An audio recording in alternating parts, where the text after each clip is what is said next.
Yeah, it's been a very successful day. Wish you a great day, everybody.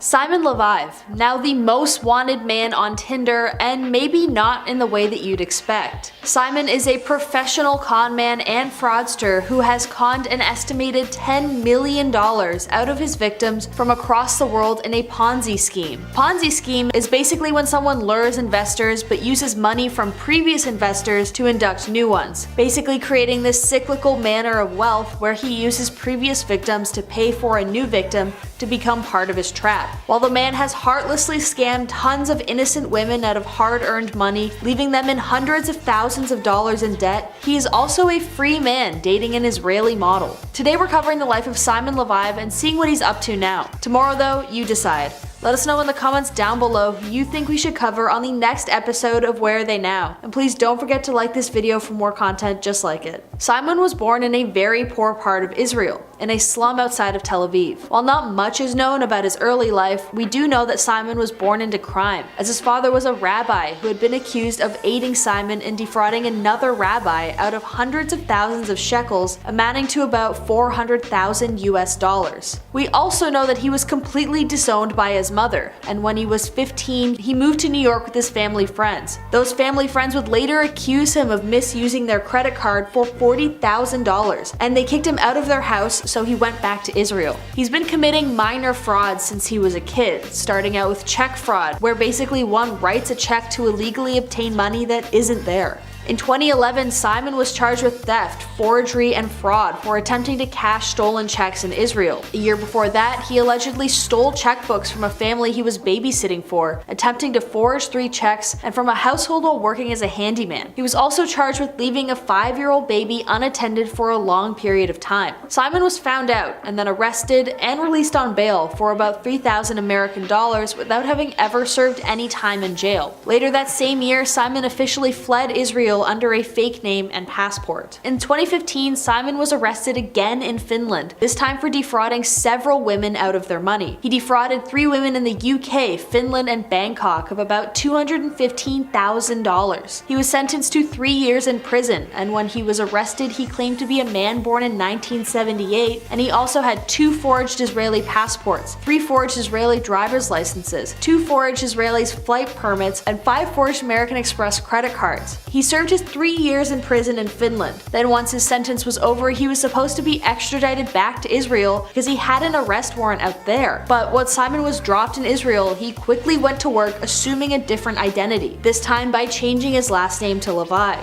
Under this new name, he could pretend that he is related to Lev Leviev. Lev Leviev is a billionaire businessman involved in the diamond trade. He would use this surname to begin luring in his first victims through Tinder. After he changed his name, he fled the country again. In 2018, it is now our first confirmed time that Simon was back in Europe, and it was also when he began defrauding the women that are in the Netflix documentary, The Tinder Swindler. Simon met Cecile on Tinder in January, and by May, she would have him reported to the police. He would lure his victims by showering them in affection and lavish gifts. He would take them on private plane rides, party in exclusive clubs with them, all on his own dime. He would spend months with these women, convincing them that he was the son of a diamond mogul and billionaire. Eventually though, he would claim that his unnamed enemies had attacked him, sending these women photos of him and his bodyguard badly hurt. He would then ask them to take out loans to send to him so he could reach safety. This is when he would take the money and begin recruiting new women by using his previous victims' cash to continue living the lavish lifestyle. From there, he would send out fake checks to the women he defrauded to placate them before ghosting or leaving completely. When Cecile realized she had been defrauded, the police basically did nothing. She instead went to the press to try and dissuade Simon from being able to bankrupt any more victims. The news site published the article titled The Tinder Swindler in February, and by June 2019, he was arrested in Greece by Interpol for using a fake passport. He was extradited from Greece back to Israel to finally answer for his crimes, but it's not nearly the justice we would have hoped. Simon would only be charged with 15 months in prison and made to compensate his victims for around 40,000 US dollars, even though he reportedly stole millions of dollars. He didn't even serve the full 15 months. months. Instead, he was released after only 5 for good behavior. Now, here we come up to post-arrest. He is still wanted in several European countries, but hasn't gone back to them because in Israel, he's a free man. The reason why he's so free is because technically he didn't really commit a crime. Although he scammed these women, they knowingly and willingly took out their thousands of dollars worth of loans, even if it was under false pretenses. Simon didn't technically steal anything, even if he was lying about his safety to make these women think that he would be in real danger if they didn't give him their money. Now, at 31 years old, Simon had an active Instagram and Tinder account. He had almost 100,000 followers on Instagram where he posted his lavish and expensive lifestyle. But once a documentary was released, Tinder banned his account. Why they didn't ban it years before is beyond me. Then, as the documentary gained tons of popularity, Simon deactivated his Instagram altogether with the final message of, quote, "Thank you for all your support. I will share my side of the story in the next few days when I have sorted out the best and most respectful way to tell it, both to the involved parties and myself. Until then, keep an open mind and heart." The women he swindled are still paying off their debts and likely will for years to come. In a statement made by Tinder, they said, quote, "We have conducted internal investigations and can confirm Simon Leviev is no longer active on Tinder under any of his known aliases," even though when the documentary was released, he was still active. Now though, despite being banned from Tinder and taking down his Instagram, Simon does seem to have a new beau. His new girlfriend, named Kate Conlon, is an Israeli model who has been seen traveling around with Leviev in a Rolls Royce on his Instagram stories. Apparently, he had contacted her through Instagram in November 2020 and pursued her for 4 months before she agreed to meet him. According to Kate, quote, "He did not hide anything from me. It was important to him that I know everything about him from the beginning." She also apparently is convinced that Simon is innocent with the statement, quote, "The sums they said he strung were equal to the gifts he buys me on Saturday. It's absurd. Why should he take a girl for tens of thousands when he spends such a sum as a matter of routine? It doesn't make sense." She hasn't been quoted on how she felt about Simon being active on Tinder as early as 2022, but if his main source of income, his victims, is now gone, who knows how he's going to continue paying for his girlfriend's gifts. She also insists that he makes his money entirely legitimately, through real estate and business consulting. She's bragged about how he's doing big business and property and how during his business consulting events, quote, "No one gets up to use the bathroom because his advice on how to succeed is so interesting."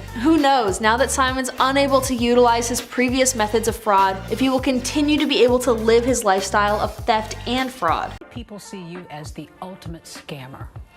Are you? No, absolutely not. Anna Delvey, or should I say Anna Sorokin, is a woman who has successfully swindled the New York elite out of millions of dollars in order to pay for her lavish lifestyle. By creating the persona of a wealthy German heiress, she was able to defraud banks, hotels, and wealthy acquaintances. Then, in 2019, she was arrested and charged with multiple counts of grand larceny, larceny in the second degree, and fraudulent claims. She is currently serving in prison, and with the newly debuted Netflix documentary Inventing Anna, her legacy is sure to disallow her from being able to ever take advantage of Americans ever again. Today we're covering Anna Sorokin. Tomorrow though, you decide. I'd love to hear in the comments down below who you think we should cover on the next episode of Where Are They Now? And please don't forget to hit the like button for more videos just like it. Let's get into it, shall we? Anna Sorokin was born in a small town southeast of Moscow in Russia. Her father was a truck driver while her mother owned a convenience store before becoming a housewife. When she was 16 years old, her family decided to move to Germany, where she attended high school. Apparently, she was described by peers as being very quiet and had a difficult time attempting to grasp the German language. Once she graduated high school, Anna relocated to London to attend an art school but quit shortly thereafter. She then relocated to Paris to work for a fashion magazine, Purple. Around this time, Anna Sorokin changed her name to Anna Delvey. Her parents later reported that they, quote, "do not recognize the surname." During the summer of 2013, Anna traveled for the first time to New York City to attend New York Fashion Week for the magazine she was working for. She liked it in New York City and found it much easier to make friends than in Paris. She opted to stay and transferred to the magazine's New York office for a time before quitting. Around the time that she quit, Anna invented the idea of the Anna Delvey Foundation, which was a members-only club and art foundation. She proposed the idea to several wealthy friends who were all members of the city's social scene. How she met these friends were through various social gatherings where, quote, she managed to be in all the sort of right places. She was wearing really fancy clothing, and someone mentioned that she flew in on a private jet. Someone who was close with Anna later recalled that she had claimed to be from Germany, and although her German wasn't very good, no one really thought it was unusual because, quote, there are so many trust fund kids running around. Everyone is your best friend and you don't know a thing about anyone. In fact, suspicions didn't really arise at all for a long time, even though Anna was known for being a little strange. She would sleep on friends' couches, moving into someone's apartment without paying rent, and putting taxi rides on other people's credit cards. But a lot of her uber wealthy friends just thought, quote, maybe she had so much money she just lost track of it. Eventually, when she turned 25, Anna started to put into motion her plans for the exclusive club. She started to meet with food and beverage consultants and put in the plans to fund the project. In order to make her entire lavish vision come true, she would need to secure almost $50 million in funds. At first, she turned to private investors before deciding against it because she didn't want anyone telling her what to do. Eventually, she got in touch with a lawyer who put her in touch with several high rollers after she signed an agreement that she actually had the resources to pay for all of this and wouldn't embarrass the firm. For some reason, I guess they never called her bluff because she now had contacts with the National Bank and Fortress Investment Group. In investor mode now, Anna began having dinners with artists and celebrities alike to try and sway them into giving her money for her club. The whole time she was in New York City, she was staying at 11 Howard Avenue, a fancy hotel. She doesn't have a credit card on file, which normally doesn't happen, but the hotel was new at the time and they were intimidated by Anna's friend circle, so she had agreed to wire the hotel money. After it didn't come, management grew antsy because before eventually the money was wired. But still, the hotel wanted to put a credit card on file for her. Eventually, the hotel changed the lock on her room and put her items in storage while Anna was out of city. Eventually, her bills began to pile up, and with all these checks bouncing, she was finally charged with grand larceny and tons of counts of fraud.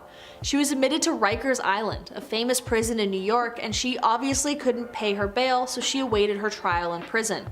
When speaking about the friends she'd made in prison, Anna stated, quote, there are a couple of girls who are here for financial crimes as well. This one girl, she's been stealing other people's identities. I didn't realize it was so easy. Apparently, her whole time she was in prison, she never admitted to any guilt. She also rejected the claims that she was a wannabe socialite, stating, quote, I was never trying to be a socialite. I had dinners, but they were work dinners. I wanted to be taken seriously. I would have better and faster ways to get some. Resilience is hard to come by, but not capital. She was sentenced to 4 to 12 years in 2019 in a trial that caught national attention for Anna's outfit.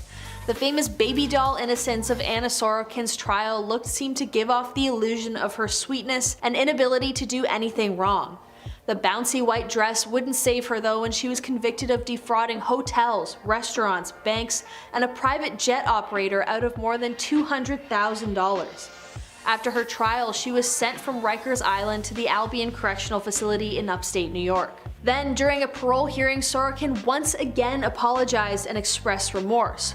Quote, I just want to say that I'm really ashamed and I'm really sorry for what I did. I completely understand that a lot of people suffered when I thought I wasn't doing anything wrong. She was then asked what she spent her time doing in prison, to which she replied that she had been interested in the culinary arts, yoga, meditation, and debate. A year ago now, in February 2021, Anna was officially released from prison after serving only 4 years. She got let go early because of good behavior. Then, once released, she was approached by Netflix to do a documentary.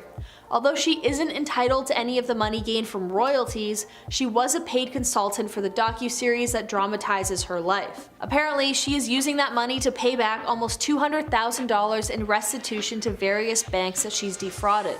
She's also attempting to get her charges downgraded to a civil dispute from a criminal charge. As of 2022, she had a Twitter account, but it got suspended. Her Instagram account, however, is fully active, and she posts regularly about herself and her Netflix series. Julia Fox even commented on one, and it's still a little weird to see all this positive press coming out of all of her post comments. People seem to really like the woman, who would definitely have swindled them out of their money if she got the chance to. But it's not all smooth sailing for Anna now that she's free of her charges. She's now officially overstayed her 2017 visa, and now that she's finished her conviction, it's American law to deport her back to Germany. She's now currently in ICE custody as they deliberate whether to deport her back to Germany or Russia, or let her reapply for an American visa.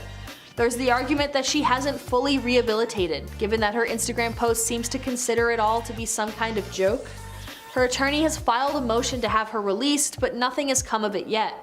Now, while in ICE detention, Anna has said, quote, "While the world is pondering Julia Garner's take on my accent in Inventing Anna, a Netflix show about me, the real me sits in a cell in Orange County's jail in upstate New York, in quarantined isolation. My visa overstay was unintentional and largely out of my control. I served my prison sentence, but I'm appealing my criminal conviction to clear my name. I did not break a single one of New York State's or ICE's parole rules. Despite all that, I've yet to be given a clear and fair path to compliance." And now Anna's future remains in limbo as she awaits her asylum appeal, or if she'll officially be deported back to Germany. Tips on opening a bra restaurant: just, be prepared to have it consume your whole life, and make sure it's a good space. Sarma Mel Galis, the woman who created an empire with fancy restaurants that served the elite raw vegan food, is also the woman who sabotaged her own legacy in fine dining with hubris and greed. After being caught up in a semi-cult to attempt to make her dog immortal and giving the leader millions of dollars, she basically tanked her own business. Both of her restaurants closed in 2015 amid staff walkouts, and she was arrested and convicted for fraud in 2017. She was sentenced to prison on Rikers Island. And now we get her whole opinion on the Bad Vegan documentary alongside her plans for a supposed eventual comeback. Today we're covering Sarma Mel Galis, the Bad Vegan. Tomorrow though, you decide. Let us know in the comments down below who you think we should cover on the next episode of Where Are They Now. While you're down there, I'd love it if you could hit that like button if you enjoyed this video so we know to keep making more content similar to it. Now let's get into it. Sarma was born in Latvia but raised in Newton, Massachusetts. Her mother is also a professional chef and instilled a love of cooking in her at a very young age. After she graduated from the University of Pennsylvania in 1994 with a degree in economics, she decided to move to New York City. She began working at investment firms specializing in private equity. Private equity is also called investment funds, when companies are bought out and restructured to maximize profit.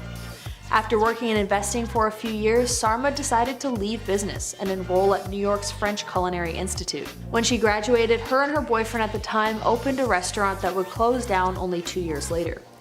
After spending some time consulting others on proper business practices, she opened up her restaurant Pure Food and Wine in 2004 as an upscale raw vegan food restaurant.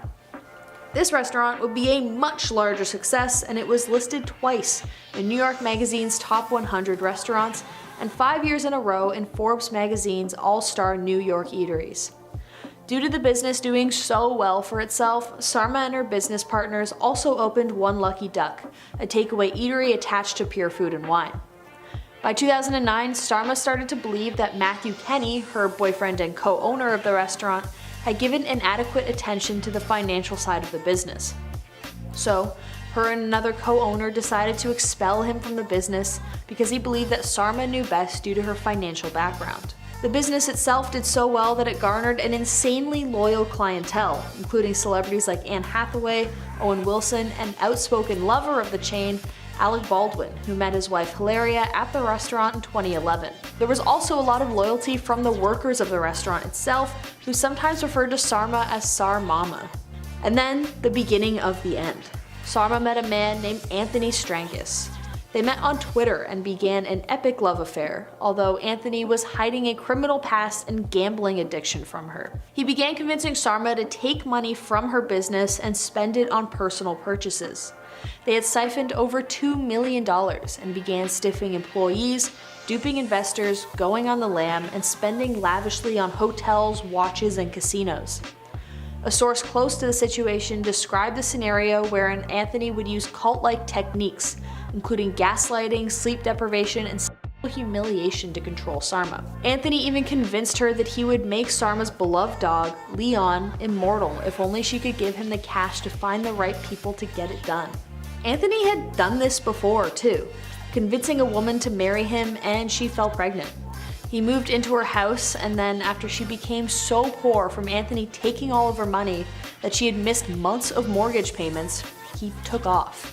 He left behind an almost 1-year-old son, whom he apparently never visits nor has sent any money to support. Eventually, with Sarma, it got so bad that she owed almost $500,000 in missing wages to her employees.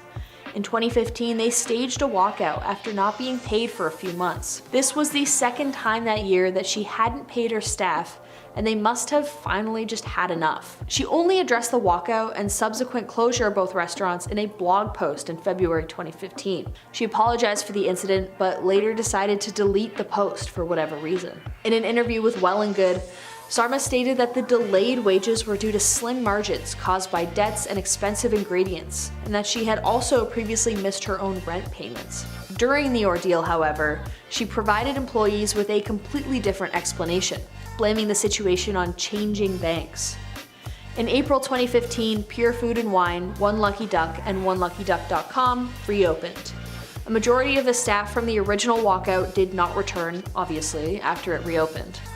And then, only a few months later, the staff of both restaurants walked out once again for unpaid wages. This was the last time the restaurant would attempt to reopen, and it finally was permanently shut down in 2016. Then, both Sarma and Anthony became wanted for fraud and unpaid debts.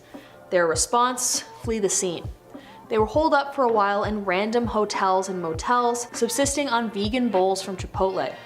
Well, apparently not really though, because how they were eventually caught was when Anthony ordered a decidedly not vegan pizza from Domino's using his real name. That monumentally stupid decision is what led the police to the location of the fugitives, and they were promptly arrested. Anthony was formally charged with, quote, fugitive from justice warrants, grand larceny, scheme to defraud, and violation of labor law. Sarma was wanted for grand larceny, criminal tax fraud, scheme to defraud, and violation of labor law. On December 19, 2016, prosecutors offered Sarma a plea deal in which she would agree to serve 1 to 3 years in prison.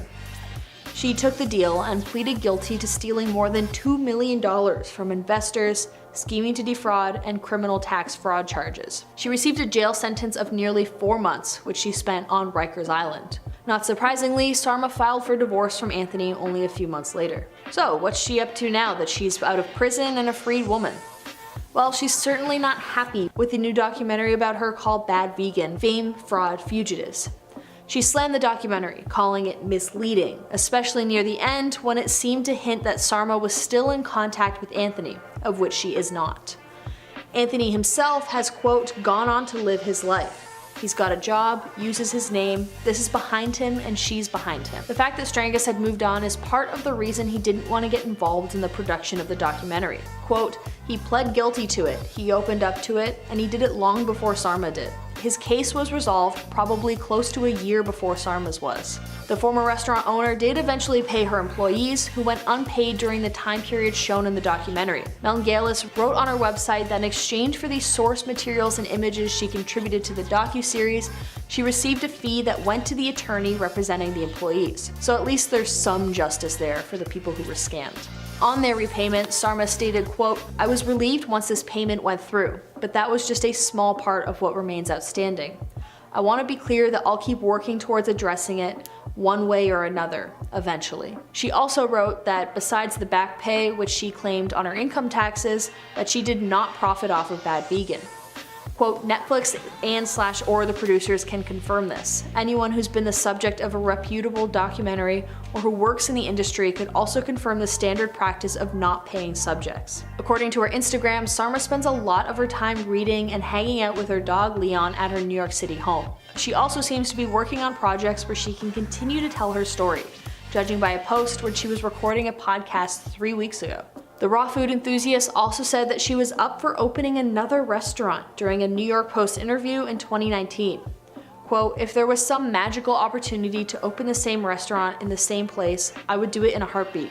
I think New York would take me back. And what about her dog Leon? Well, although he is still not immortal, he is alive and well. He just celebrated his 12th birthday this March, and he is regularly featured on Sarma's Instagram. That I have been a liar, and the truth is not in me. I am not the prophet. Warren Jeffs, president of the Fundamentalist Church of Jesus Christ of Latter-day Saints, or FLDS, is coming to light once again with Netflix's release of Keep Sweet, Pray, and Obey. This 4-part documentary series covers Warren Jeffs from when he first became the leader of FLDS up to his trial and arrest in 2011. This documentary deep dives into the lives of both Jeffs and the thousands of faithful followers he dangerously influenced over the years, including countless young women and children. Today we are talking about Warren Jeffs. Tomorrow you decide. Leave a comment below of who you want to see featured on the next episode of Where Are They Now? While you're down there, make sure to give this video a like and subscribe if you aren't already. Let's get into it. Warren Jeffs grew up in the extremist fundamentalist church known as FLDS, with his father, Rulon Jeffs, being president or prophet of the church. When Warren was 21, he became the principal of an FLDS private school and was known for being very strict about rules and a huge disciplinarian. Warren Jeffs became the leader or the prophet of the FLDS officially after his father's passing in 2002. At the time of his death, it was reported that Rulon had up to 65 wives. Within a week of his father's passing, Warren had married all of those women but 2, with one refusing and one running away from the compound completely. An honorable choice considering her other option was marrying her late husband's son. After his father's passing, Warren took things into his own hands, and that's when things began to go south. Now, the FLDS was not without its faults before, but when Warren came in control, he took things to the extreme. Since most of the members of the church were born into it, they truly believed that in order to make it to heaven, they had to follow everything that the prophet, Warren Jeffs, told them. He would decide who got married, how they dressed, and how they did their hair. One of the women in the documentary remembers Warren making them throw away all of their denim. The FLDS believed that a man needed at least 3 wives to get into heaven, and that the more wives and children he had, the closer to God he would be. Locals and reporters outside of the church knew that their beliefs and teachings were different, and there were definitely suspicions of the underage girls being married to the older men. However, without any proof or victims coming forward, authorities and reporters couldn't do anything. The members of the church kept to themselves and would never share what went on behind closed doors. Whether they knew what was going on was bad or not, Warren had all the power and he wasn't afraid to use it. Just decided who married who within the church, no questions asked. There was one instance where Warren kicked out 20 men from the FLDS during a service. He then reassigned their wives and children to new men within the FLDS. People were becoming increasingly worried about their families' fates and had no idea that what Warren was doing wasn't okay. They just needed to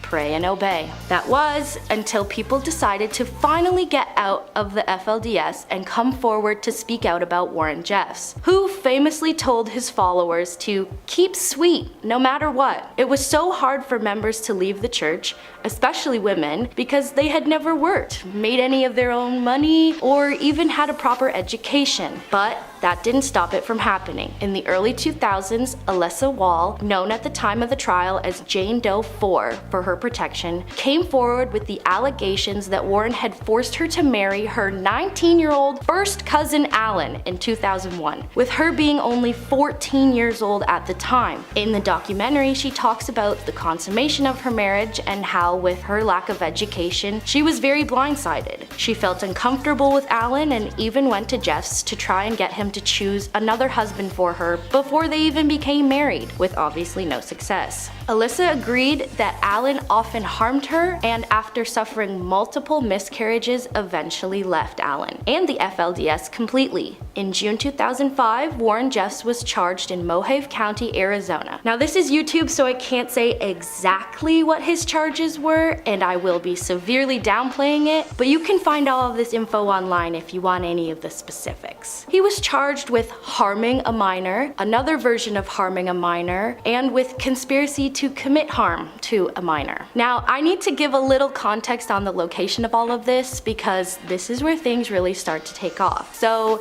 they have a location in Utah, that's where it all started. And then they moved to their other location in Arizona, which is where he was charged. While this is all happening, Warren Jeffs has a massive temple being built in El Dorado, Texas. This temple was on what he called the Zion Ranch. Zion was supposedly taught to his followers as being heaven on earth. He would take children away from their parents in the middle of the night and bring them to live at Zion as chosen ones. You know, as churches do. But more on Zion later. After his charges in 2005, Warren Jeffs took off on the run from authorities. At this point, Jeffs was a very wanted man. The Arizona Attorney General's office put out wanted posters offering a reward of $10,000 just for information that could lead to Warren's arrest. In October, his brother Seth was caught alone with over $100,000 cash, prepaid cards, and phones, but refused to say where Warren was. He got arrested for suspicion of harboring a fugitive, which got him 3 years probation and a $2,500 fine. In April 2006, Utah issued an arrest warrant for Jeffs on felony charges, and he was soon after placed on the FBI's most wanted list. They were offering a reward of $60,000, which was quickly raised to $100,000. The public was even warned that he may be traveling with loyal and armed bodyguards. That doesn't seem very sweet to me, Warren. Finally, on August 28, 2006, Jeffs was pulled over on Interstate 15 in Clark County, Nevada, by Officer Eddie Dutchover. The only reason Jeff's vehicle was pulled over and he was caught when he was due to the temporary license plates on his red Escalade not being visible. Warren was with one of his wives and brother Isaac. He was also said to have 4 computers, 6 cell phones, disguises including 3 wigs and 12 pairs of sunglasses. He also had over $55,000 in his possession at the time. In the documentary, they say that while Warren was on the run, his loyal followers were sending him tons of money that they did not have to help build Zion and to pay for all his adventures on the road. The temple that they built in Zion was actually where they located all of the files and records that proved the underage marriages and other crimes Warren had committed. This included tapes of Warren performing ceremonies with some of the girls in the temple. Warren Jeffs returned to Utah from Nevada and was faced with 2 first-degree felony charges of accomplice harm. Each charge carries an intermediate penalty of 5 years to life in prison.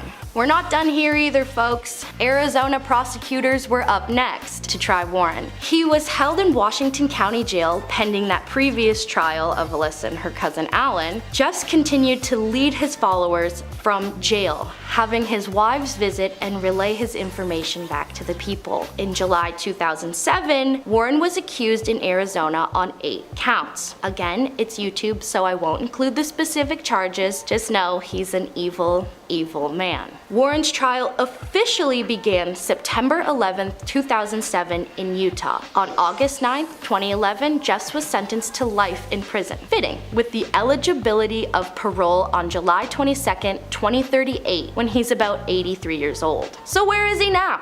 Well, since it's only 2022, Warren is still serving his time in prison where he belongs. Throughout his years in prison, he has had many solo hunger strikes and was even put into a medical coma from excessive fasting. In 2012, he predicted that the world would end before 2013 and told his followers to prepare. In 2019, he suffered a mental breakdown due to a woman coming forward with more allegations. Due to his poor health and lack of evidence, it didn't go anywhere. Current FLDS members still believe he is the prophet who speaks to God and continues to lead them from prison. They still believe he was wrongly convicted.